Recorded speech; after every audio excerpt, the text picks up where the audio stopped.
Our next guest on Live at 5 today is the star of a new movie based on the best-selling novel Red Dragon. The film is called Manhunter. William Peterson plays a former FBI agent who is lured out of retirement and given 3 weeks to find a psychotic killer. William Peterson rose to national prominence for his portrayal of Jack Henry Abbott in the controversial play In the Belly of the Beast. More recently, he played a hard-edged federal agent in the movie To Live and Die in Los Angeles, or in L.A. Before we talk to William Peterson, here's a clip from Manhunt. Grant, Grant, what do you hear? What do you say? You remember me? Freddie Lowndes covered the lecture case for the Tatler, did the paperback. So come on, Will, when did they call you in? What do you got? Hey, look, I'm buying lunch. Hey, right? Lowndes, why don't you give it a rest? Hey, he's news. I'm doing my job.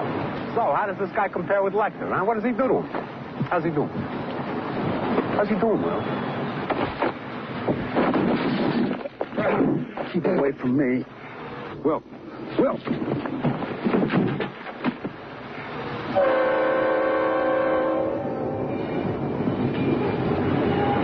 Some bitch snuck into the hospital. I was sedated after lecture. He pulled back the sheets and he took pictures.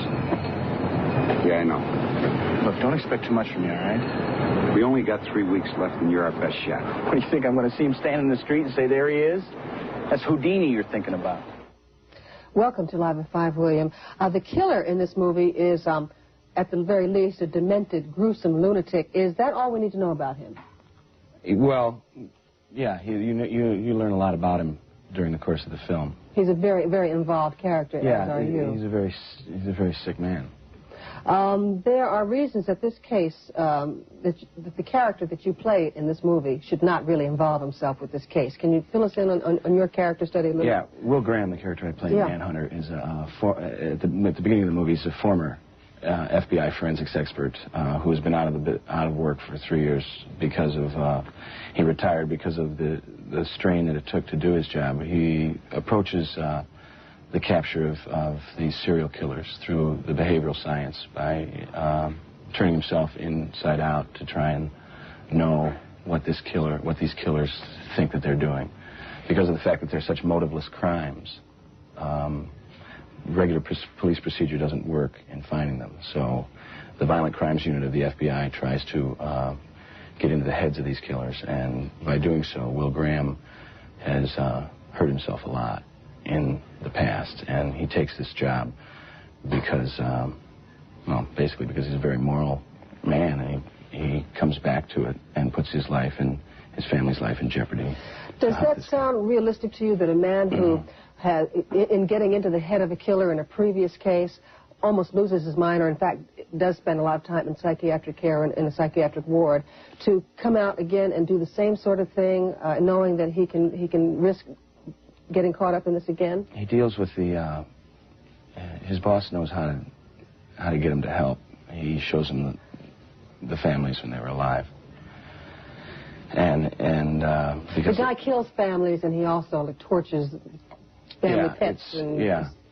Really an awful guy.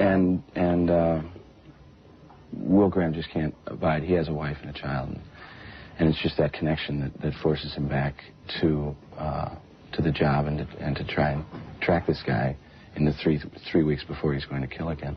Can you tell me about preparation for this role? Because I'm curious to know whether there are forensic officers who work in the way that Will Graham does. Yeah, absolutely there are. I was very fortunate to work with the Chicago Police Department Violent Crimes Unit and actually the FBI Violent Crimes Unit because the FBI believes in the film.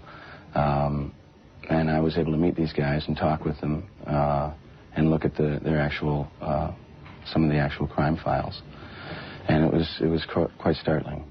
The reviews are pretty darn good for this movie, but there is one critique that runs pretty consistent throughout all the reviews, and that is that the movie emphasizes music too much, that it's a highly visual chic, they call it.